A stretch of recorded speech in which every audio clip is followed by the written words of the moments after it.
Des dizaines de combattants du Hezbollah seraient piégés sous terre dans le sud du Liban. Derrière ce complexe fortifié sous pression israélienne, c'est l'un des piliers de la stratégie iranienne face à Israël qui pourrait vaciller. Abonnez-vous et partagez cette vidéo.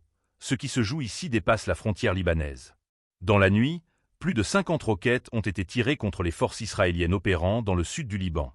Ces tirs interviennent alors que Tsahal affirme mettre sous pression une infrastructure stratégique du Hezbollah. Il s'agirait d'un centre souterrain conçu pour coordonner les tirs et commander des unités. Des dizaines de membres du Hezbollah seraient toujours bloqués dans cette zone. Ces tirs viseraient à desserrer l'étau. Car perdre ce complexe, c'est fragiliser les capacités de commandement, de déplacement et de dissimulation près de la frontière israélienne.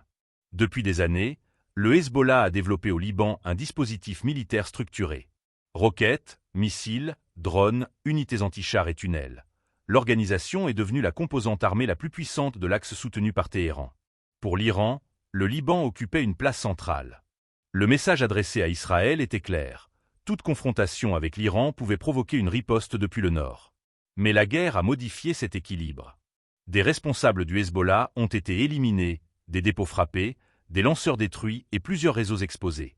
Des secteurs autrefois protégés sont devenus des zones d'opérations israéliennes. Tsahal y recherche des positions et tente de désorganiser une architecture militaire bâtie pendant des années. Compter les roquettes ne suffit pas. La véritable question est celle du contrôle opérationnel. Qui peut déplacer ces hommes?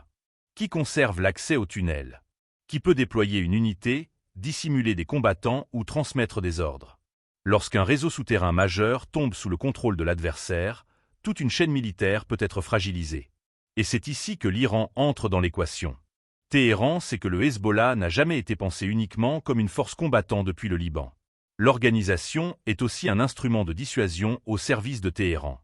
Si sa capacité d'action dans le sud du Liban est durablement réduite, l'Iran risque de perdre un levier majeur contre Israël.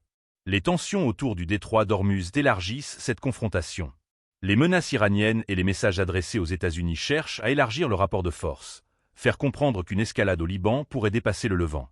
C'est une bataille politique autant que militaire. Chaque camp impose aussi son récit. Israël dénonce la poursuite d'activités armées du Hezbollah et présente ses opérations comme une réponse sécuritaire.